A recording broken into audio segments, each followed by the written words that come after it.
let's all take our Bibles and open to the passage we read this morning. It's in Ecclesiastes. It's not a book that we turn to willingly oftentimes, or very often in our experience. And yet it is a book by the same author of the book of Proverbs, which is extremely powerful and very valued by many people. And it's the last chapter we're looking at. The preacher here evidently is Solomon, and we're looking at Ecclesiastes chapter 12, beginning at verse 8, and going through verse 14. Instead of really highlighting, though, the verses that Edwin mentioned, 13 and 14, we're really going to look at some earlier verses. We're not even going to look at the verse 8, which is so famous and said by frustrated people oftentimes. But what did the preacher see? Now, I first came across this verse listening to somebody speak on the radio. I have read Ecclesiastes through many times in this passage through, but I never noticed these words about words. And it struck me how it relates in a way to our passage in Ephesians that we've been working on. So let me read these and see if you see what has struck me here about the importance of the Bible and care in sharing it. And the verses really are, this is Ecclesiastes 12, verse 9.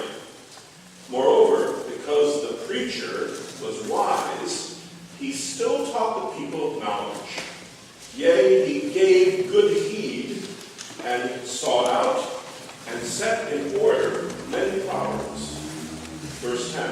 The preacher sought to find out acceptable words, and that which was written was upright, even words of truth. And we'll look at those two verses and concentrate on them.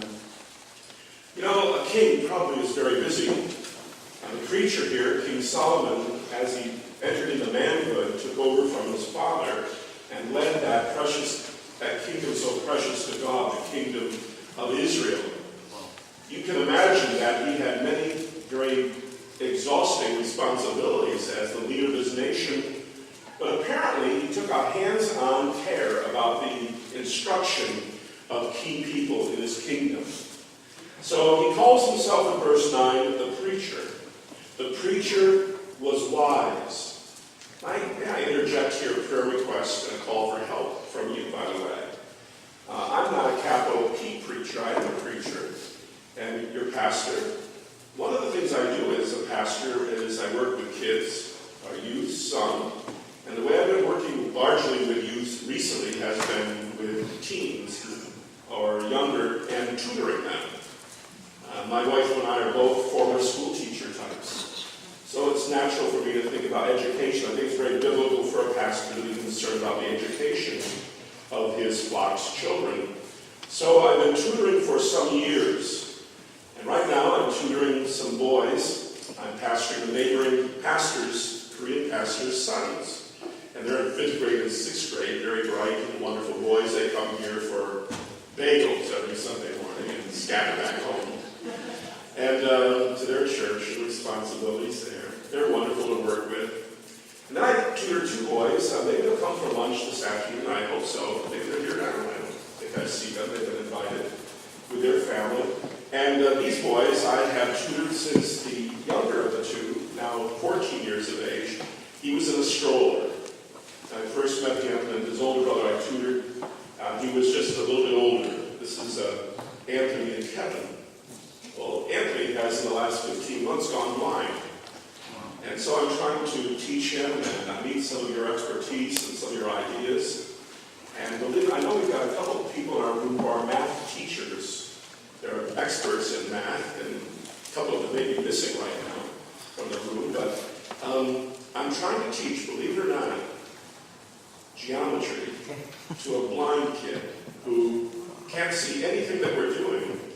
It's proven to be quite a challenge. And to teach that particular subject to someone who cannot see what you're talking about, where sight seems to be almost essential, doesn't it? Almost essential. How can you learn geometry if you don't have the vision necessary?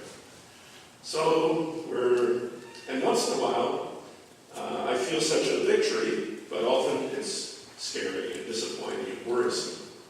Pray for me in this, as I meet with them about 3 times a week, and pray that I can be a blessing. But notice here, the preacher, this one, really is a king. Maybe that's a little bit of an advocate here for dual careers.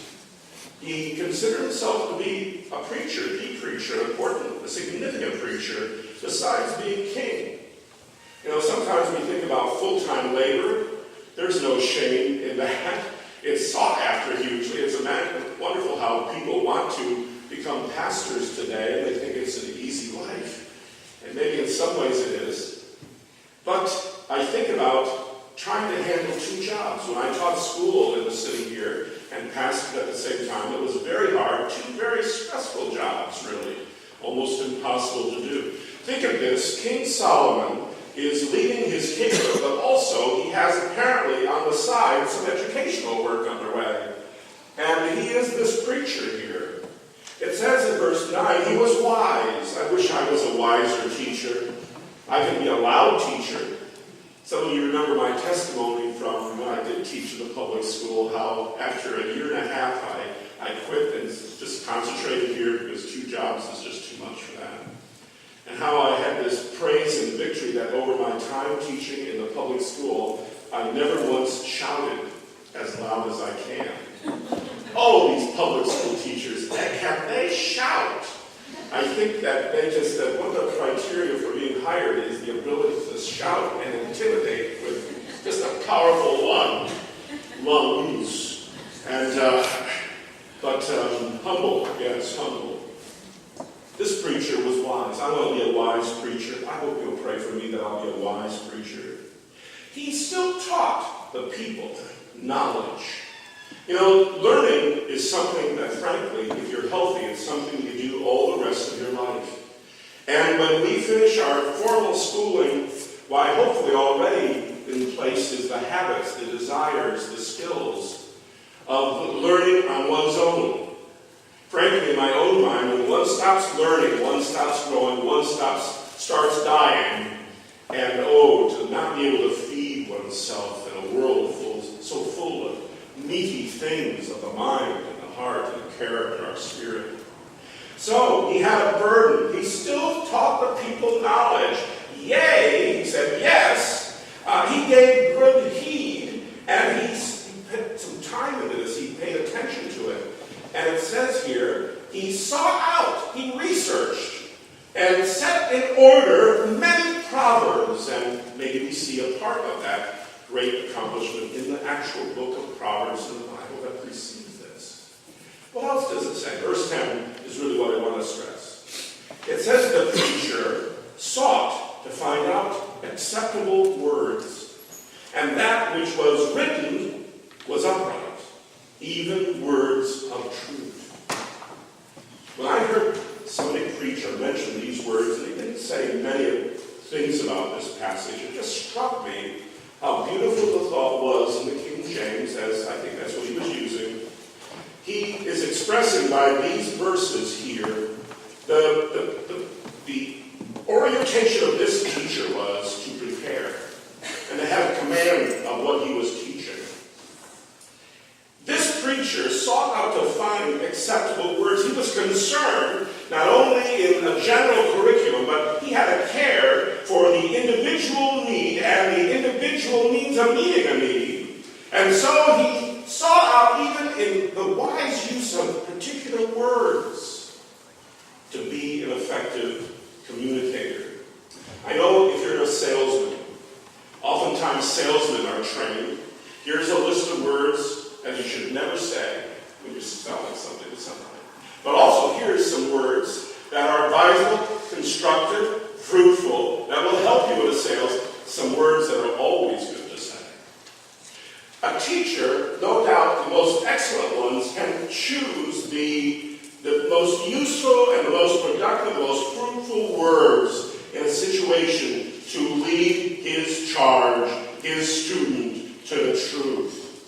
And Solomon, the preacher, sought to find out acceptable words. In other words, he studied.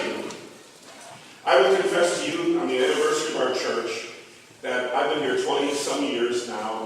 You have blessed me so hugely in giving me opportunity to do that which I love the most to do. I love to preach and teach. And I frankly love as much, certainly as equal one to those two, to prepare to preach and teach. That's such a vital thing, because the Bible is not a thin veneer kind of a book. It is a book of such substance and profundity and of such merit and such worth that carelessness regarding it is really sin. For us to not have a great respect for not just an artificial show of salute, but indeed a life that demonstrates a seriousness as regards God's Word, why we are deficient in what we are intended to be.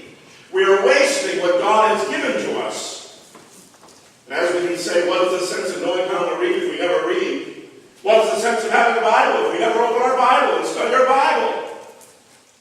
I wonder if there might not be, in my hearing, someone, man or woman, who would be called of God to teach for Him. You know, you might think our emphasis is entirely on man or men. No, there are some great women speakers. Ladies missionary Sunday school class has been observing videos of Beth Moore.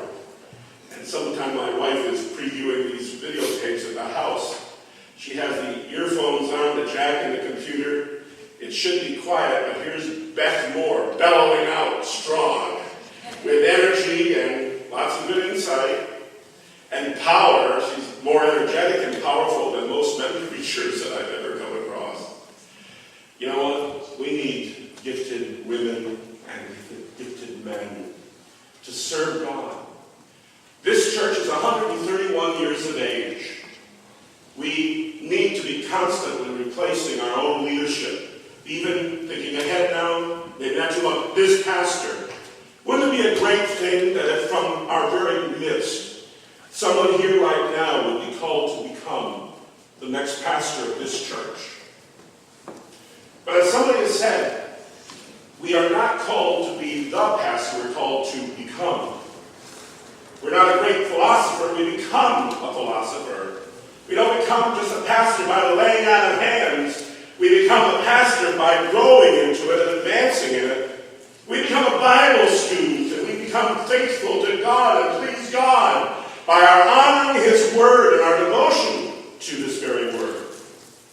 The preacher here has just total respect and faith in the Word of God. So, verse 10, he sought to find out those words that would move others.